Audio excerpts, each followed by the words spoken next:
Okay, so for this week, accept ko muna sila. Okay, for this week, the title is Proving Triangle Congruence Using SSS Postulate. So, SSS ha, postulate. This one stands for side, side, side postulate. And mag-prove ta og triangle using this postulate. And we have this learning competency illustrate the SAS, SSS, congruence postulate, and so on and so forth. Diri lang makita ang LC.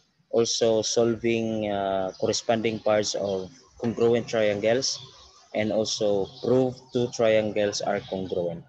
So these are the competency for this morning. And let's begin. Nani sa page 263, let's say. All right, let's see. So 263 to 265.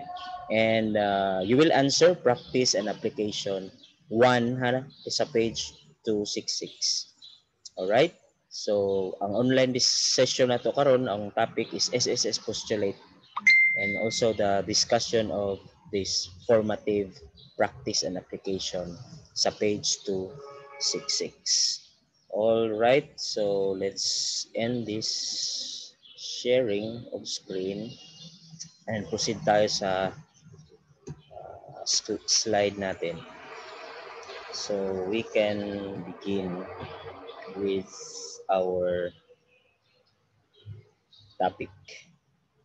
All right, here we go. Pagkihan natin kunti. Kailang So nano to sa lesson 5.4, proving triangle congruence, then SSS postulate. Then the objectives, ito nasabi ko na ito kanina, illustrate the SSS congruence postulate, and then solve corresponding parts of congruent triangle. Prove two triangles are congruent, then let's prove statements of the triangle congruence. Easy, easy. So let's try to explore this triangle. So supposing we have here triangle A, B, and C. And then i-follow lang ninyo yung step ha. If you want to really eager to learn on this subject, at mo mga dapat na mo'y compass, okay? Compass looks like this. Ito ang compass. And then mag-drawing kayo ng triangle, alright? Halimbawa nito, or you can follow sa libro. And then i-open ninyo ang compass. Ito, i-open ninyo. And then mag-follow mo ani para makabalo dyan mo how to create another triangle which is congruent to the other triangle. So gawa kayo ng triangle ganito. So wala sa measure but using compass, ito yung steps, no? AB. So i-open niyo ang compass, point niyo diri tong hait bitaw sa compass, and then di ba lapis man ang tumoy ani sa compass. Then imo siyang i-open ang compass, measure AB using the compass, no? Measure AB. This one really ganahan ko sa libro kay perfect na yung pagpakita sa illustration how to do it. And then step kayo na magbasa niyan. Then compare daw ang triangle na mahimo nimo ABC. Ato na ni skip na lang nako na ha. Proceed ta dayon sa meat sa ato ang discussion today. This is now the meat of the discussion for today. So, ito ang postulate. Alright? So, the postulate is this. Statement is if three sides of, kasi itong SSS means three sides. SSS, side 1, 2, 3. And then, the three sides of one triangle are congruent to the corresponding sides of the other triangle. Take note of the word corresponding, right? Then the two triangles are congruent. Okay? Muna siya ang postulate. Postulate means dili na kailangan i-prove. Wala na siya ay statement reason. So if three triangles of one triangles are congruent, to the corresponding sides of the other triangle, then the two triangles are congruent. For example, this is the illustration now. Triangle ABC and then triangle DEF. Their corresponding now, ang corresponding aning AB, side AB is DE. Alright, DE. Then ang corresponding ng AC is DF. Then ang corresponding ng BC is EF. And then therefore, pag ang corresponding sides nila are congruent or equal, therefore equal na ni sila tanan, no? Or congruent na ang triangle. Na reason ana is SSS postulate, side postulate. According to this postulate na if the corresponding sides are congruent, then the two triangles are congruent also. It will follow na ang angle, alright? So, let's have an example ito. Use the diagram on the right to show that the triangles are congruent. Okay, kani nga triangle. Okay? Thus, it gives enough information then explain. So, dito sa letter A. Alright? From the diagram, you know that LE, si LE. So, segment LE is ito. Segment LE is congruent to segment LO. Alright? Congruent sila. And then VE, ito naman si VE is congruent to VO. Sila kasi ang corresponding sides. And then, reflexive property, kabalo na ta, reflexive. Mura bitog salamin, reflexive property sa amin. Si LV is congruent to LV. So LV is congruent to itself. Kani nga side. Alright? Parehas naman sila. Si LV is equal to LV. Okay? Sa inyong information, kani nga duha ka triangle ang atong i-prove ha. Kani si L, triangle L, EV, ug si triangle LOV. Alright? So, reflexive. So, therefore, by virtue of SSS postulate, three sides, since na-prove nato na ang three corresponding sides are congruent, therefore, the two triangles also congruent. Si triangle LEV is congruent to triangle LOV. Itong dalawang triangle na ito. Alright? So there, mo to ang SSS postulate. And then applying, so dito na tayo sa example letter B. Right? Example letter B. Which triangle are congruent?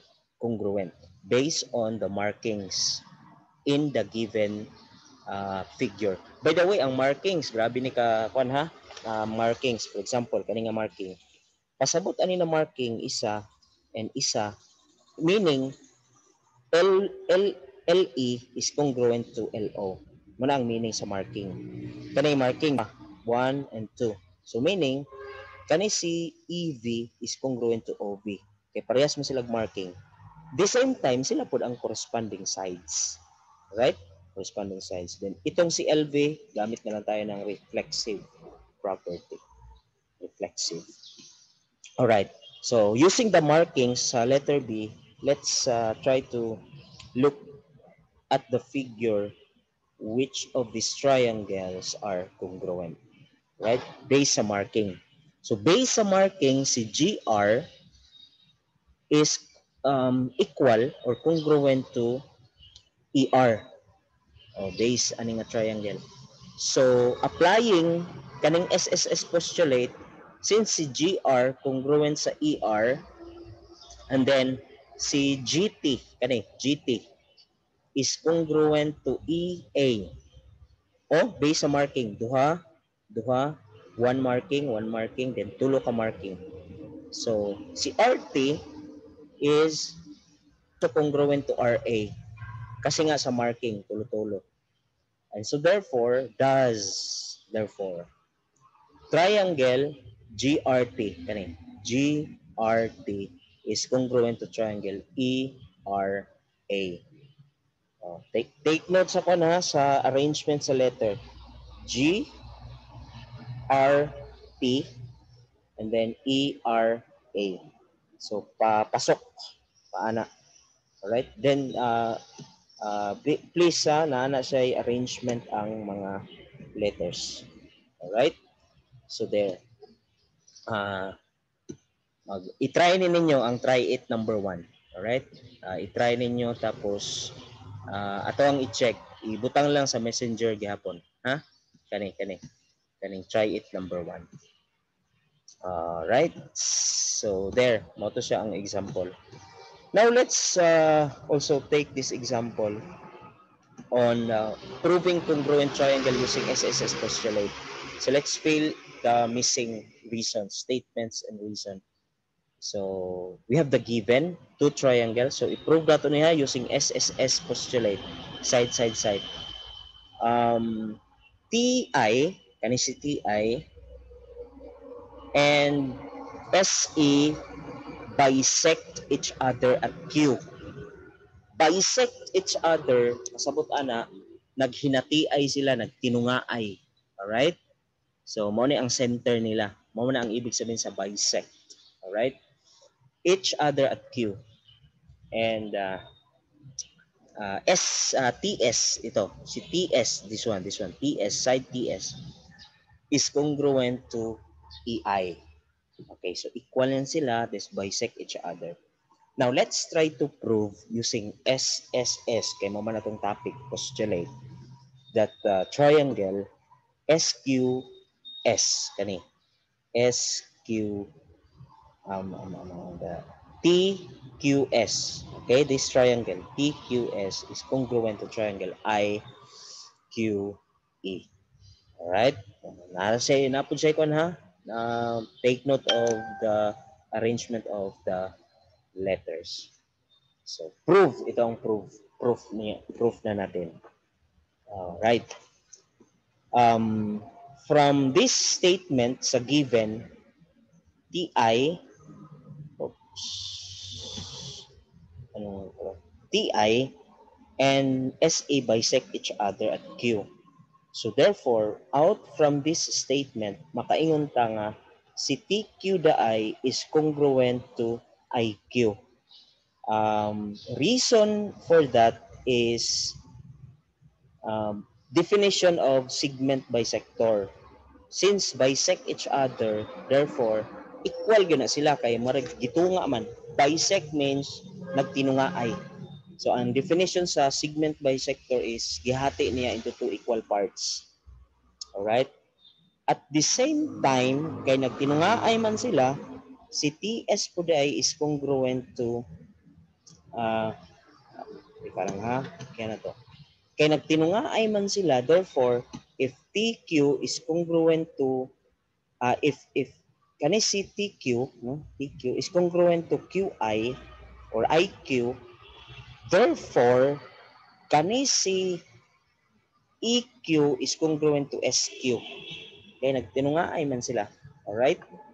So, therefore, ma-prove nato ning tulo ka sides na congruent, tulo ka sides, three corresponding sides na congruent.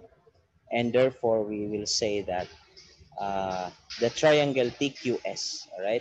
TQS is congruent to triangle, is congruent to IQE. IQE. Alright, so nadari ang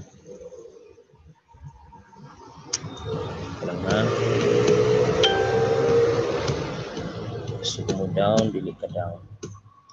Naghang na sa oops.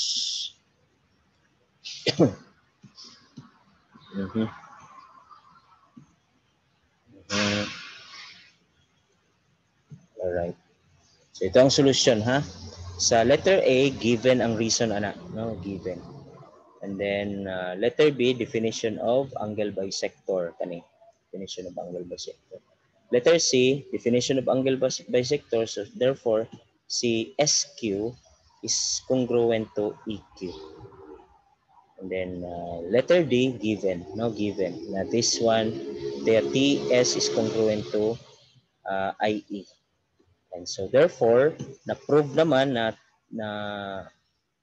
na naka-prove naman ta og three sides congruent. Therefore, by the virtue of SSS postulate, the two triangles are congruent. Erase na ako nito. Nga naman eh. Erase. Tagal ang laptop na ko. Saan naman yun? Open pa siguro. Pa-reformat na. Hugay kayo mag-response. Alright. So there. Ulitin ko ha, ito. Very important.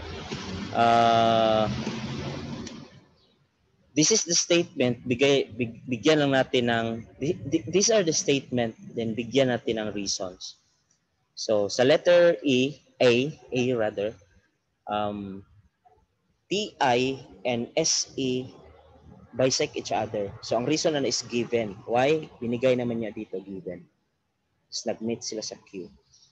And then sa letter B, kani, ang reason ani is definition of segment bisector. Kay take note, pag magtinunga ay, i-equal gina niya. Kani ba, nag-bisect each other, man doon silang duha. Alright? So magtinunga ay gina sila.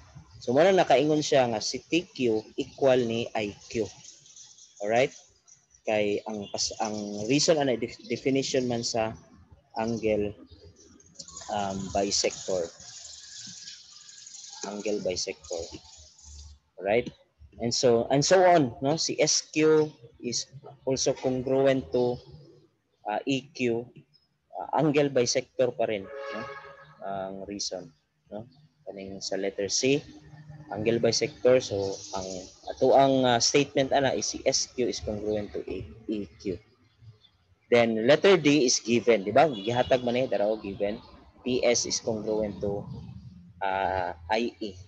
Ang easy na ko diri na way para masabtan ninyo is i-follow ninyo ang kaning letter o ang letter at saka ang illustration, no? Manang it is impossible for you to answer.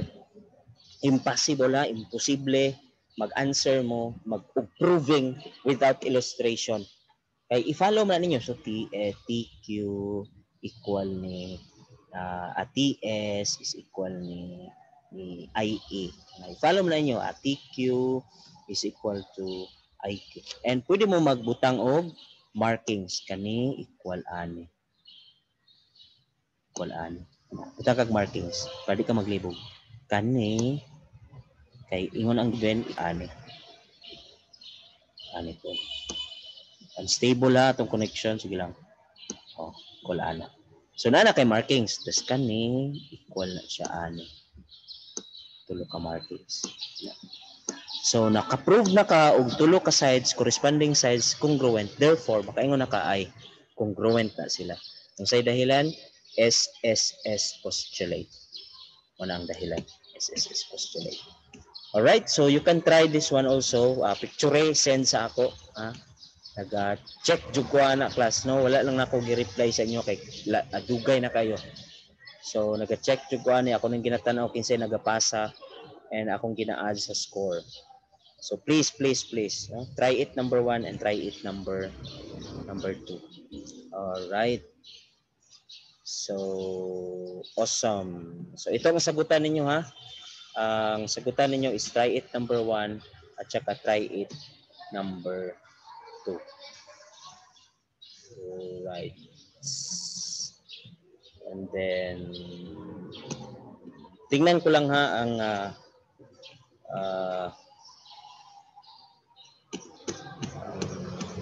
yung formative. Ayan. Ito, this one, no? Given, so use the given information to identify. By the way, ito yung sagutan din ninyo. Pero ito, wag na lang ha. Ito na lang ang try it number 1 tsaka try it number 2 ang sagutan. Picture and then i-send nyo sa akin. Picture tapos i-send nyo sa akin. Alright. So far, SSS postulate is done. And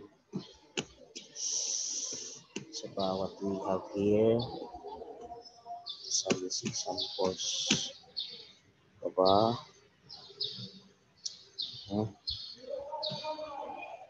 So I'll give you another example. So let's try this one, number 7. This should be my last example, and then I will let you go. So mamaya pwede mo mag-answer sa inyong coursework number 1. No, coursework number 4. Alright? Sige. So let's scrutinize, analyze this example number 7. Natay figure. Alright? So given TA, segment TA. So i-follow na ninyo segment T plus A, dara. Then isulod ninyo sa inyong brain, sa mind. TA, dara si TA. Bisect ME at R. At R. R is the center, R. Then ME. Alright? ME. Bisect. So bisect, katong bisect gani, ibig sabihin nagtinungaay. Alright? Bisect, nagtinungaay. So therefore, magbutang na kag marking, no? Nagtinungaay. So therefore, kani si TR equal na siya ni AR. Alright? And then MR equal na siya therefore ni ER. So buta na kag markings. Alright? And ME, dara, si ME bisects TA. The same. Nagtinungaay. At R, the same. And then another given is TM. So kani daw si TM is congruent to AE. So himo butang na po kag marking, equal na sila, equal. So diri pa lang daan sa illustration, when you try to look at it, corresponding ang corresponding sides are congruent. So therefore, kung equal na sila, if congruent na sila, therefore i-prove nato ni therefore na nakahint ay SSS, no? Side postulate. So i-complete na lang nimo ni nga statements. Alright? Ingon siya dire. TA bisects ME at R. So reason na to ni of course ang given. No? Kaya gisulat niya siya sa given. Again, easier given yun na basta first, no? Reasons given. Okay? Then si MR is kani si MR is congruent daw to ER. So kani atong markings, di ba? Tulo ka markings. So ang reason ani nganong na-equal ma sila is because of kato ganina, segment bisector, no? Segment by definition of segment bisector.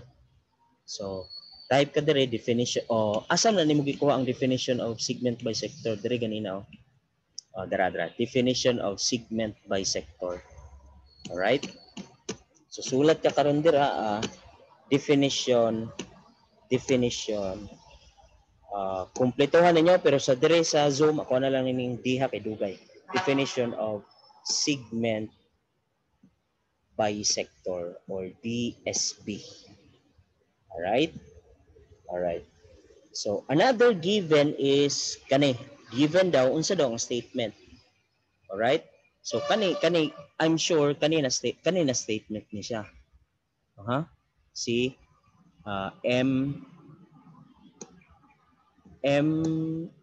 segment ME. Oops. Ayan. Bisect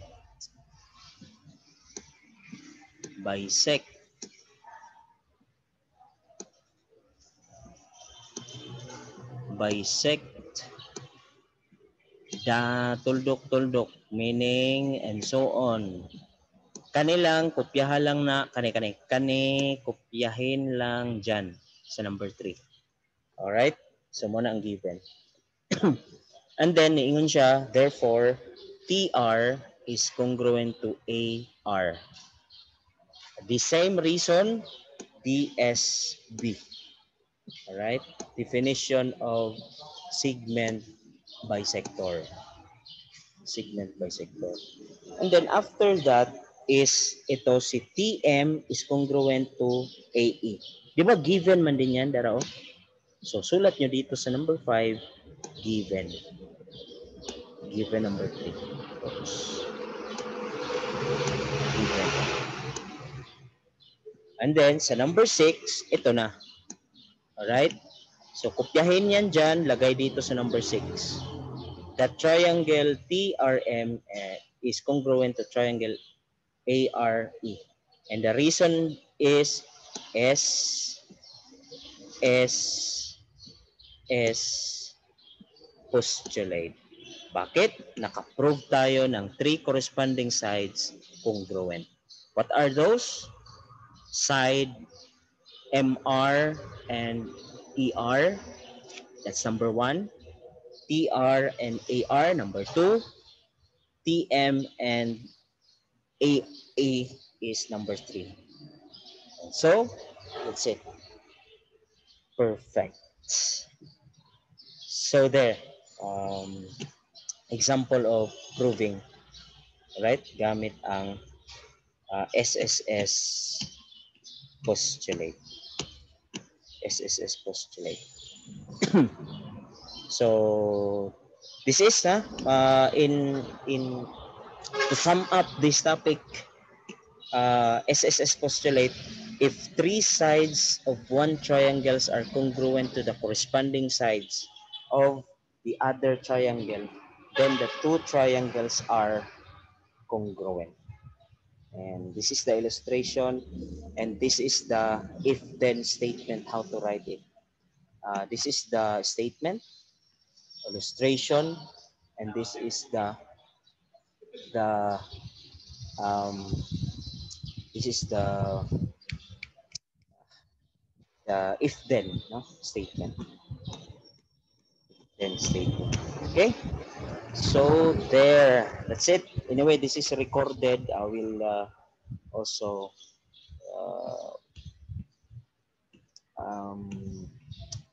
upload it to Schoology.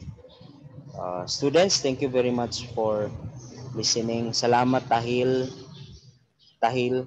Tingog daw Tahil. Tahil. Tahil. Wala, doon ako madunggan si Tahil. So, Lay. Okay, Lay. Ayan. Salamat for responding. Trexie, you still there? Trex. Yes, sir. Ayan. So, kamong tulo, congratulations for attending our class and responding. Please answer, try it number 1 and try it number 2. Okay? Yes. Picturean ninyo kasi send niyo sa ko. That's is all about for today. Let's pray in the name of the Father, the Son, the Holy Spirit. Amen. Blessed Anne Marie Ripi, obtain for us your spirit and your virtues in the grace of your canonization. Father, the Son, the Holy Spirit. Question? Bye, sir. Trexie, bye Trexie. Salamat for attending, guys. Guys, thank you very much, girls. I will see you next time. Salamat. Stop natin. Stop recording and